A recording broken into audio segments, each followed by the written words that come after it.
Subscribe करें और bell दबाएं ताकि कोई खबर रह न जाए।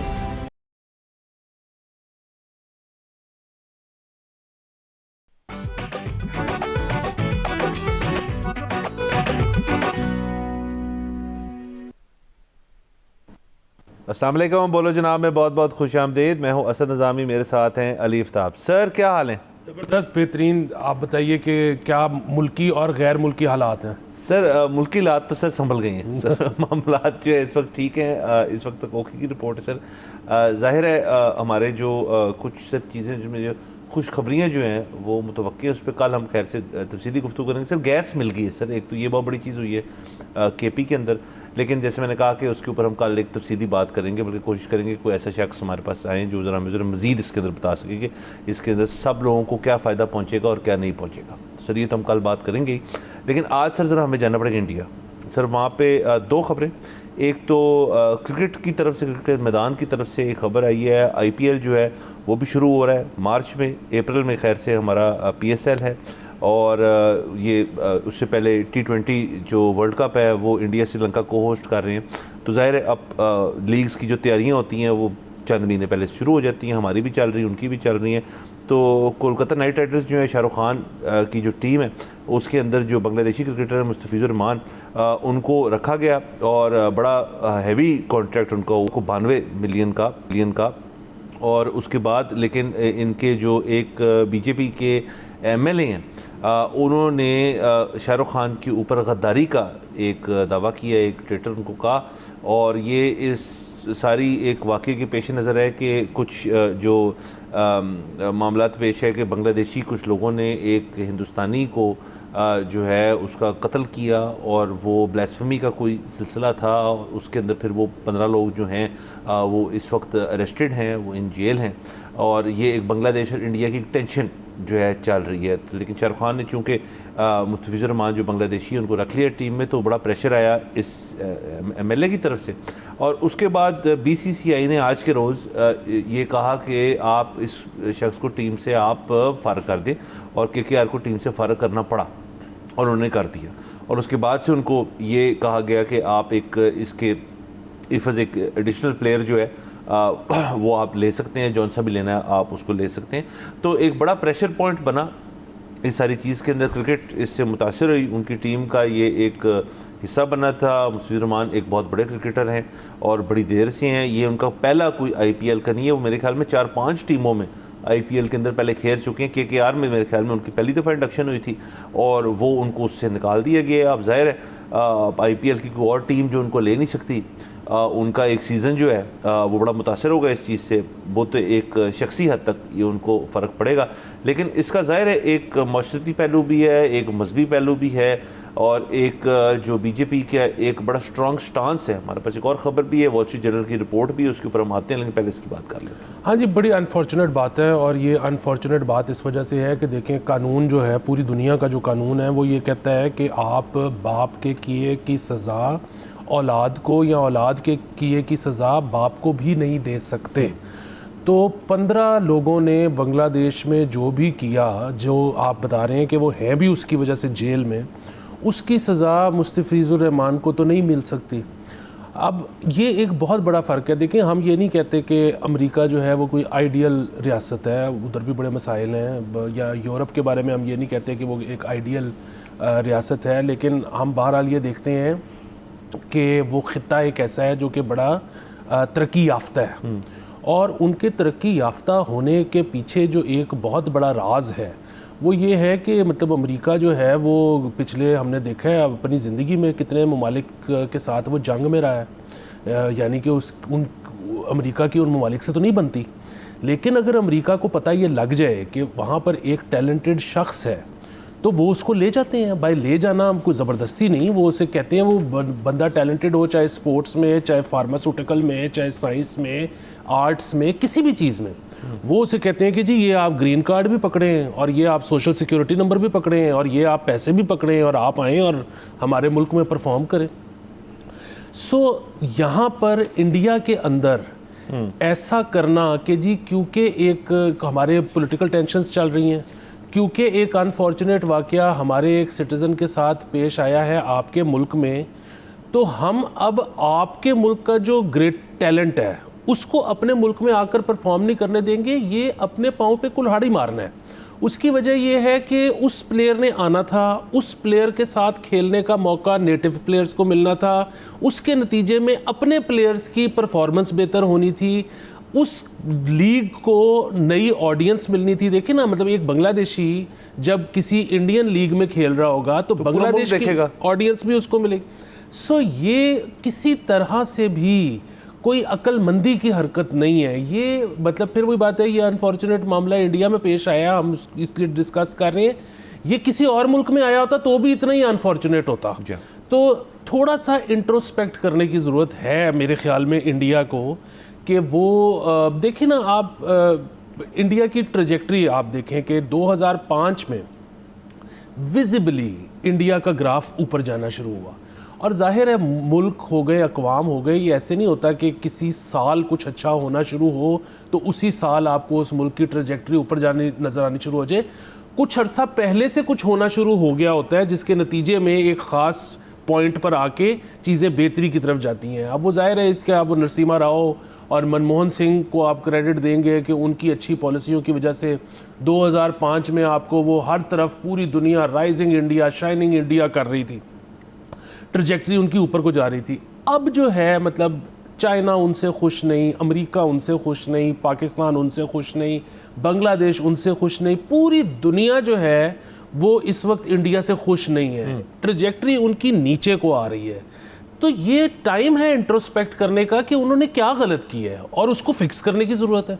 तो ये इस तरह की जो खबरें हैं ये बड़े एक ऑब्वियस सी चीज़ें हैं कि वहाँ पर क्या मसला हो रहा है। सर बिल्कुल, देखिए इंट्रोस्पेक्शन जो है एक बड़ी ज़रूरी चीज़ होती है, और हर मुल्क के अंदर ये एक हुकूमती और रियासती अमल होता है। मास्टरी तौर पे तो एक इनफरादी चीज़ है ना कि जी आप अपनी इंट्रोस्पेक्शन करें अपने घर की हद तक, लेकिन जब आप रियासत का हिस्सा हैं या हुकूमत का हिस्सा हैं तो फिर आपने सारों का एक अहाता करना है कि जी ये पूरा मसला है क्या, और उसको आपने देखिए हो क्यों रहा है सारा कुछ। अगेन जो बीजेपी की एक लाइन है उसको अगर आप समझने की कोशिश करें भी तो बहुत लोगों के लिए बड़ा मुश्किल है, इंडिया में रहते हुए बहुत लोगों के लिए बड़ा मुश्किल है कि जी इतना हिंदुत्वा का जो कॉन्सेप्ट है, और कि जी एक भारत ऐसा बनेगा जिसके अंदर आप सिर्फ इंडियंस जो हैं they will thrive, they will prosper, और बाकी अकलियतें जो हैं उनके लिए मसले मसाइल होंगे। ये बात जहन में रहे लोगों को कि बड़ी बड़ी मुस्लिम मेजॉरिटी है वहाँ पे, बड़े ज़्यादा लोग वहाँ पे रहते हैं।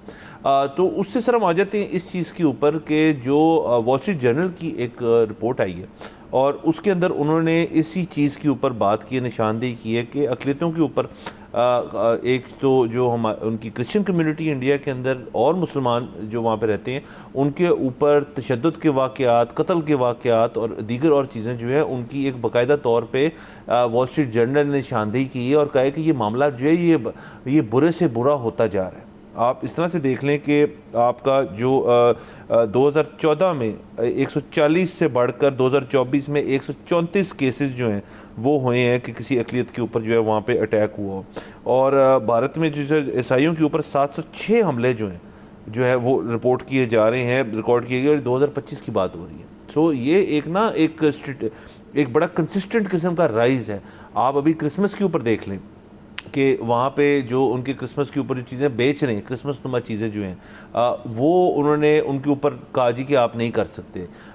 यूपी के अंदर योगी अमरनाथ ने जो है वो स्कूल जो हैं वो क्रिसमस के दिन खुले रखे कि वो बच्चे जो है स्कूल जाएं उस दिन, हालांकि छुट्टी का दिन है, यहाँ पे वैसे छुट्टी का दिन होता है।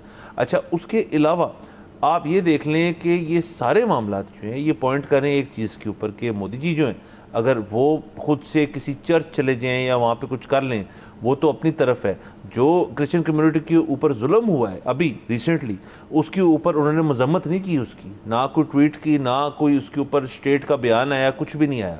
सो एक तरफ आप जो हैं लोगों को ये पिक्चर्स और ये इमेजेस फीड कर रहे हैं कि मैं अक़लियतों के साथ हूँ और मैं उनका तहफ़्फ़ुज़ करता हूँ, लेकिन जब उनके ऊपर किसी किस्म का जुल्म होता है तो आप जो हैं फिर क्वाइट हो जाते हैं।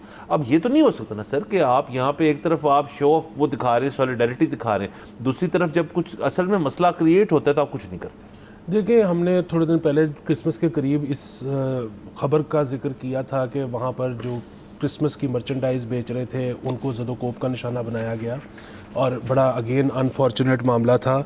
सो जहाँ तक अकलियतों की बात है ना, जो आपने जिस तरह से कहा कि जो मुस्लिम अकलियत है वहाँ की वो तो बड़ी साइजेबल है, बहुत सही। लेकिन जो क्रिश्चियन अकलियत है वो तो 3-3.5% से ऊपर नहीं है।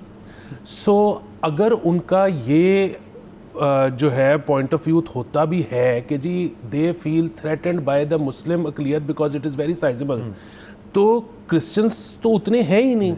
लेकिन यही चीज़ है कि जब मुआशरा तरक्की कर रहा होता है तो उसके तमाम जो अनासर हैं, पहलू हैं, वो तरक्की कर रहे होते हैं, और जब वो तनज़ली का शिकार होता है तो फिर हर चीज़ ही नीचे को जाती है।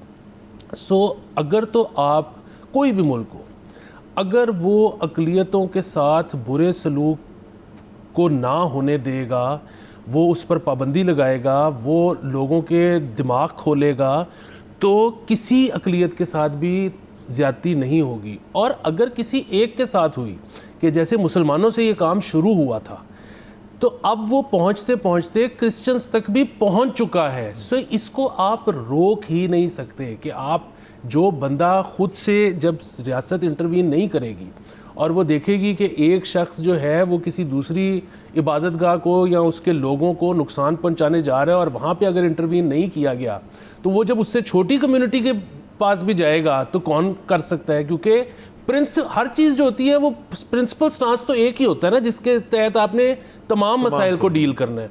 सो ये चीज़ अगेन इंडिया, आप देखें हम इसमें से गुजर चुके हैं, उसके अलावा 5000 साल रिकॉर्डेड तारीख सामने है, पूरी दुनिया इसमें से कभी ना कभी गुजर चुकी है। इंडिया खुद इतने उसे जो है वो अप एंड डाउन देखे हैं, और अब वो विजिबली डाउनवर्ड ट्रजेक्टरी में है।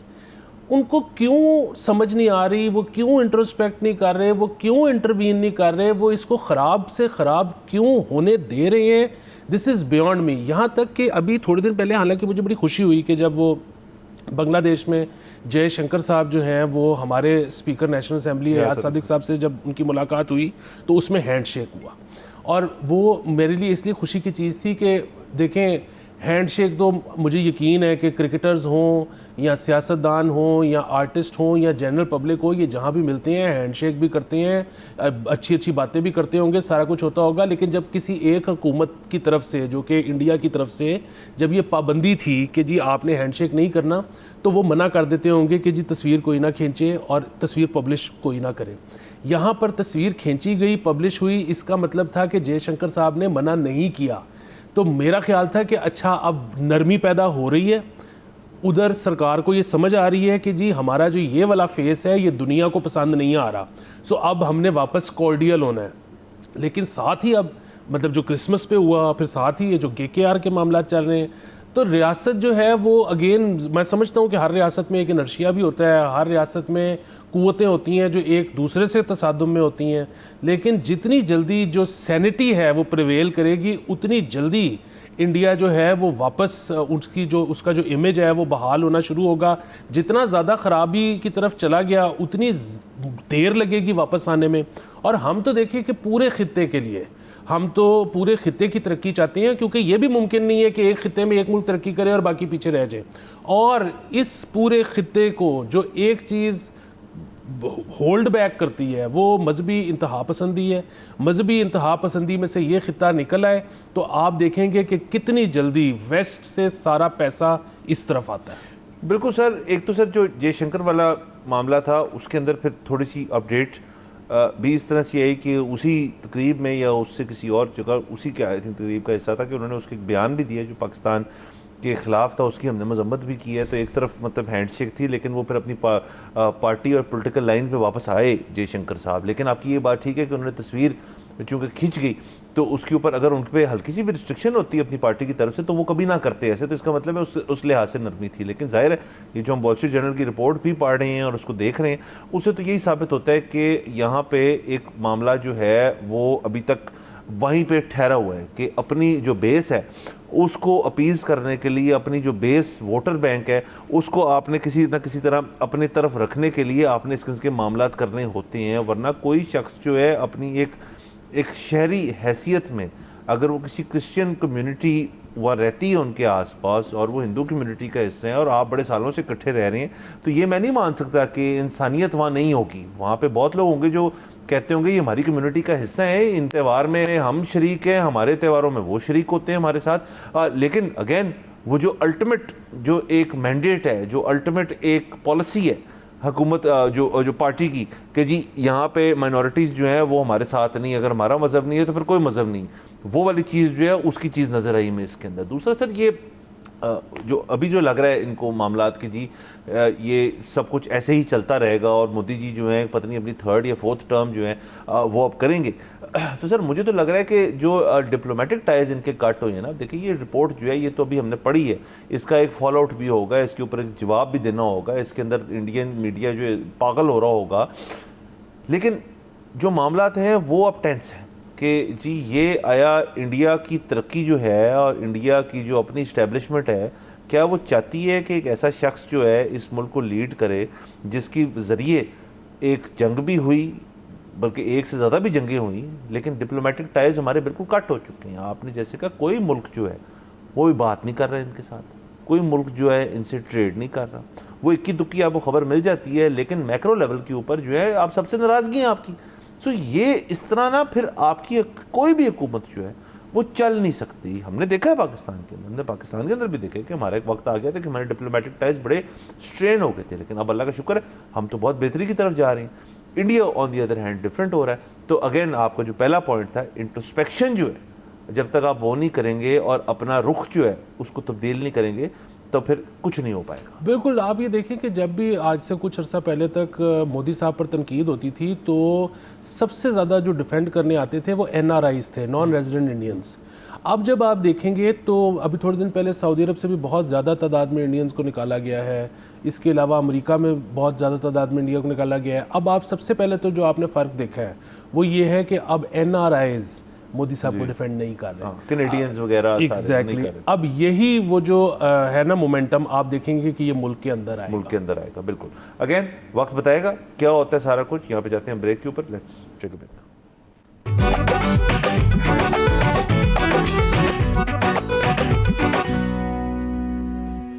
Welcome back from the break. आप देख रहे हैं बोलो जनाब।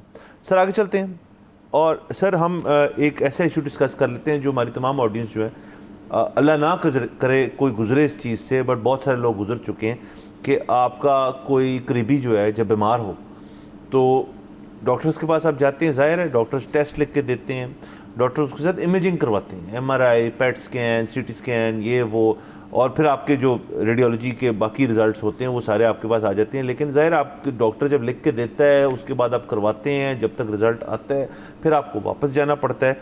तो बहुत सारे लोग जो हैं अपने रिश्तेदार जो डॉक्टर होते हैं या जो बैरून मुल्क डॉक्टरी कर रहे हैं उनको पहले भेज देते हैं कि जी आप बताएं इसके ऊपर आपको क्या समझ आ रही है। और यही एक सिस्टम बड़े सालों से चल रहा था, बड़े सालों से इसी के ऊपर अमल हो रहा था। और फिर आप जब अपने जो आपका ज़ाती डॉक्टर होता है उसके बाद आप जाते हैं तो आप वो इन्फॉर्मेशन साथ लेके जाते हैं कि जी हमें तो लग रहा है ऐसे है वैसे है, जिसपे कई दफ़ा डॉक्टर जो है वो नाराज़ भी हो जाते हैं कि जी मैंने 30 साल पढ़ाई की है तो आप कौन होते हैं मुझे बताने वाले। वो एक अलग डिबेट है। अब सर ऐसे कि इलॉन मस्क जो हैं जो कि ट्विटर एक्स के भी मालिक हैं, स्पेस एक्स के भी मालिक हैं, ग्रॉक जो AI उनका क्लाइंट है वो भी उसके भी मालिक हैं।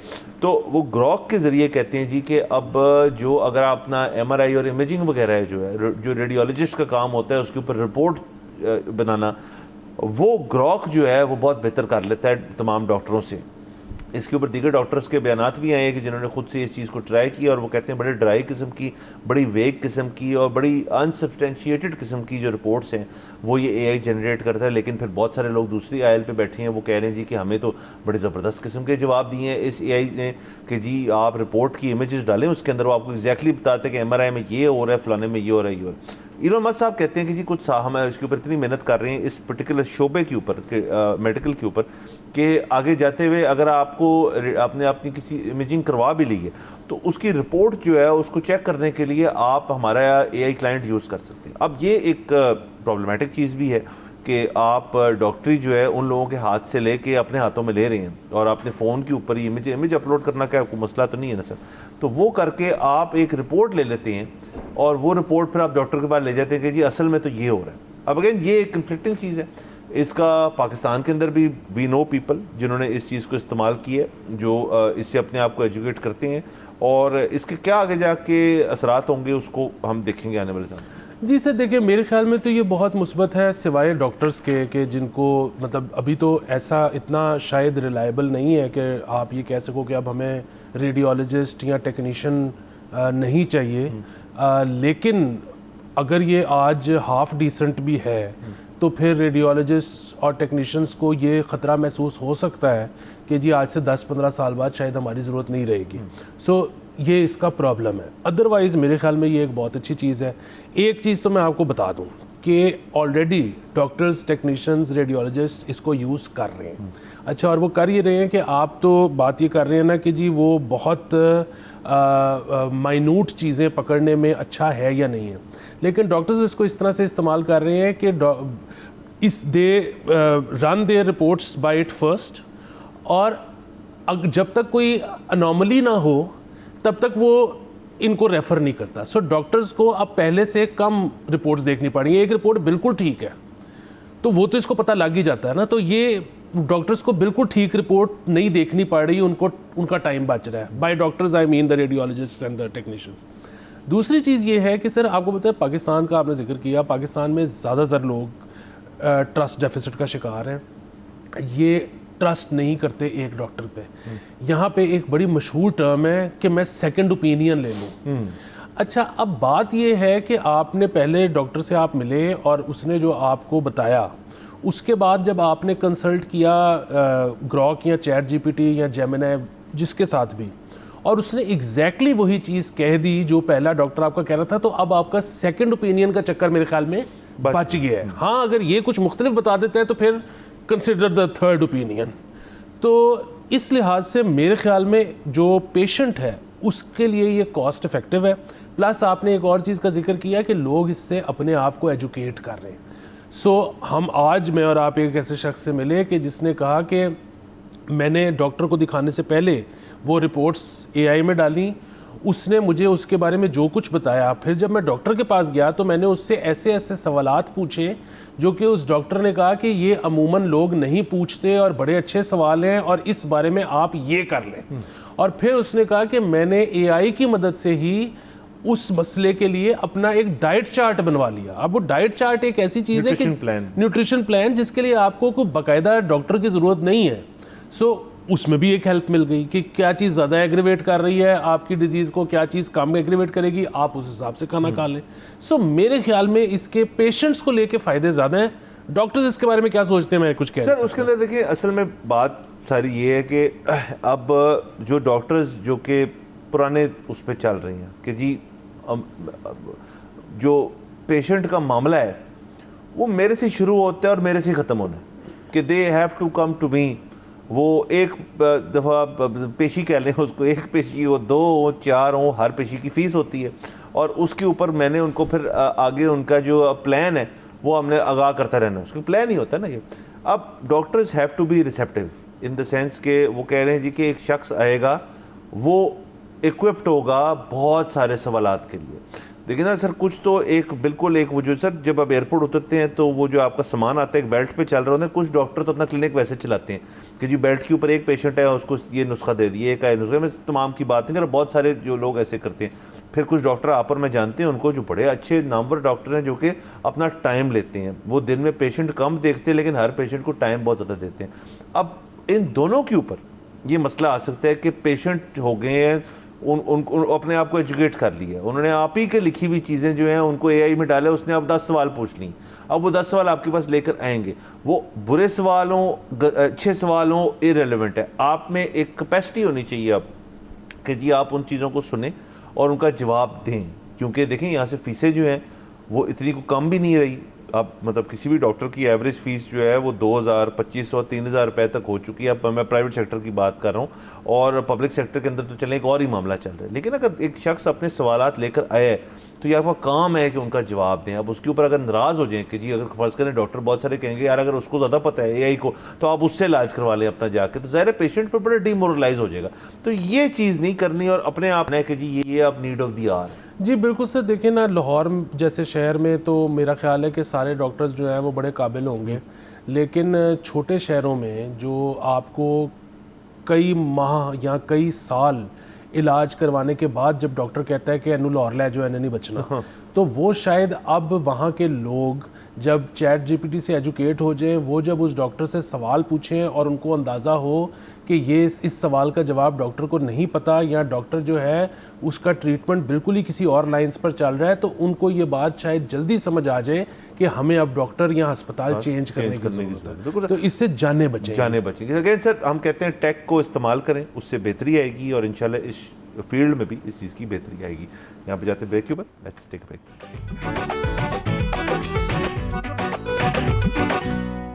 Welcome back from the break. आप देख रहे हैं बोलो जनाब। सर आगे चलते हैं।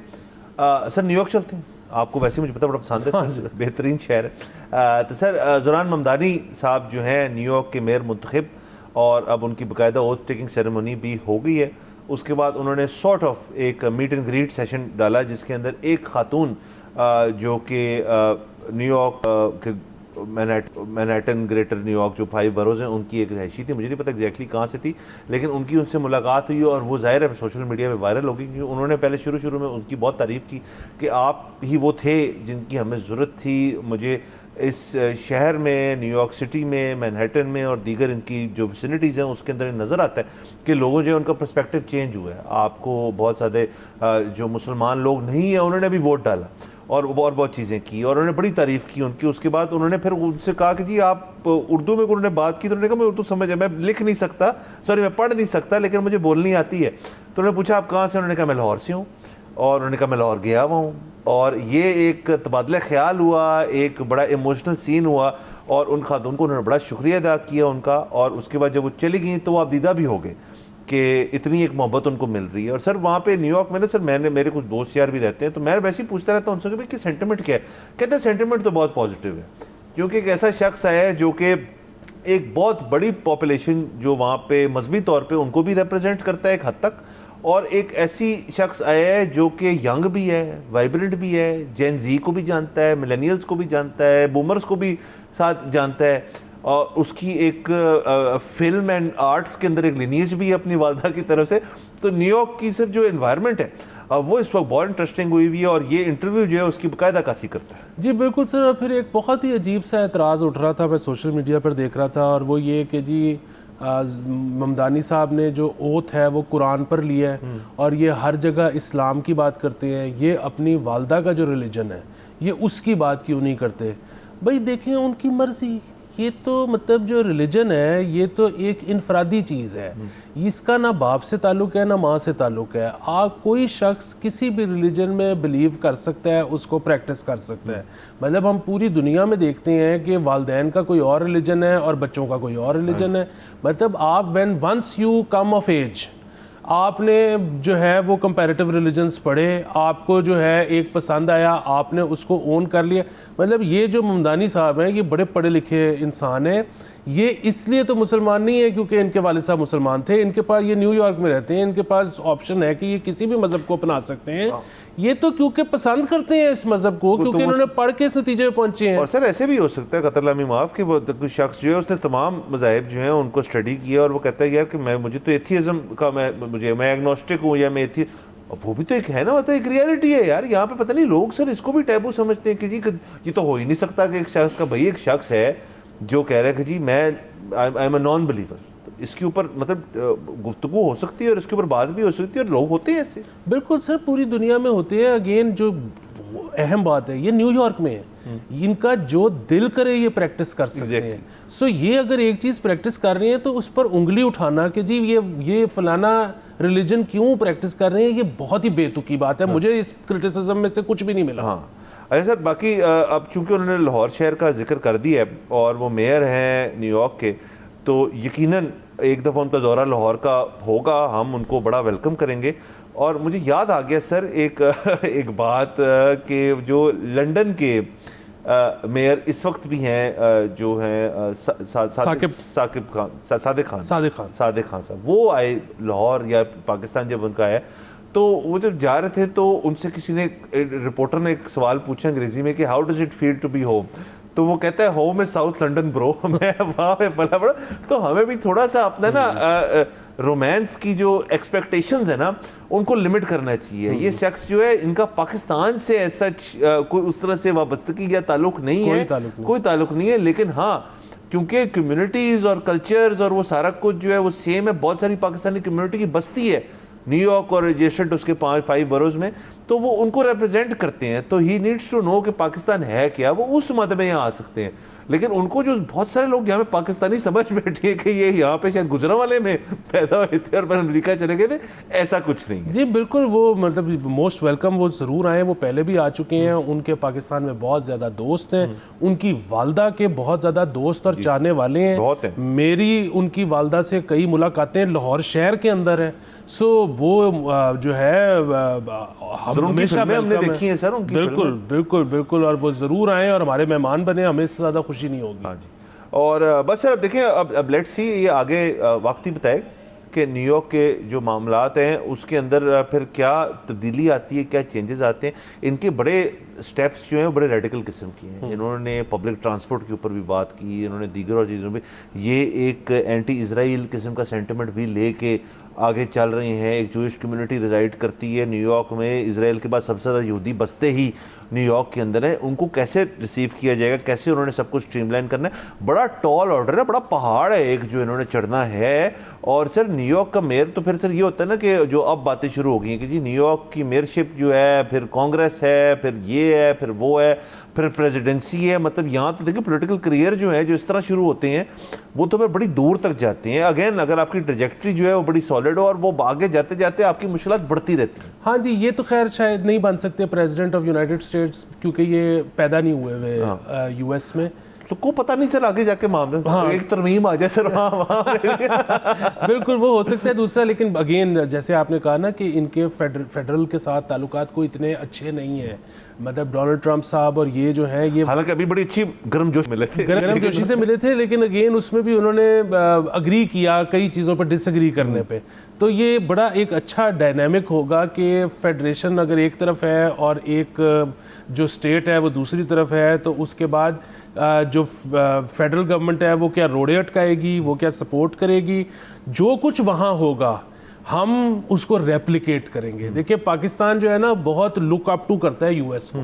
सो पाकिस्तान में भी आपको पता है इस वक्त जो हालात हैं कि आपकी जो 3 सूबे हैं वो 3 मुख्तलिफ पार्टियों के पास है, और हम ये देख रहे हैं कि कम से कम एक सूबे के साथ तो हमारी जो फेडरेशन है उसका कोई बहुत ज़्यादा उनकी आपस में नहीं बन रही। तो अच्छा, जो एक के साथ जो ख़राब नहीं भी है, नेमली सिंध, तो वो भी वही वाली बात है ना कि क्योंकि जो फेडरेशन जिनके पास है वो पंजाब से हैं, और पाकिस्तान में जो आपकी सियासत है वो इस तरह से बटी हुई है, वो आपकी आबादी इस तरह से बटी हुई है कि जो पंजाब जीत जाए वो बेसिकली फेडरल जीत जाता है। तो उसको तो मतलब कोई मसला नहीं है कि बाकी सूबे क्या कर रहे हैं, उसने तो बस अपना मैनेज करना है। बाकियों को कहा जाता है आप अपना अपना सूबा मैनेज करो, वो सिर्फ सूबा ही मैनेज कर सकते हैं, वो सूबे को जीत के फेडरल में नहीं आ सकते। सो ये जो सारा कुछ है ना, हम क्योंकि बहुत फॉलो करते हैं, हम ये देखते हैं कि उनकी अफवाज क्या कर रही हैं, उनके सियासतदान क्या कर रहे हैं, उनका मतलब फैशन सेंस से लेके तो म्यूज़िक से लेके तो फिल्मों से। सो वहाँ पे अब इन दोनों की टसलबाजी में से जो नतीजा निकलेगा वो आप देखेंगे यहाँ पर एप्लीकेट होगा। जहाँ पर बिल्कुल सर अब देखेंगे, और अगेन एक ऐसा फिगर वहाँ पे मौजूद है, चाहे न्यूयॉर्क की हद तक सियासत की बात कर लें, जिस जो रिलेटेबिलिटी बढ़ गई है। मतलब लाहौर की किसी शख्स को, वो लाहौर है सर, इससे ज़्यादा रिलेटेबिलिटी क्या चाहिए, लाहौर एक दफ़ा आ जाए सर, वो उसको भाई बहन है सर हमारी। तो ये तो लाहौरियों की बात है। बहरहाल sir again let's see what happens, और बहरहाल आज के लिए वक्त ख़त्म हो जाता है। कल आपसे इंशाल्लाह फिर मुलाकात होगी। खुदाफिज़।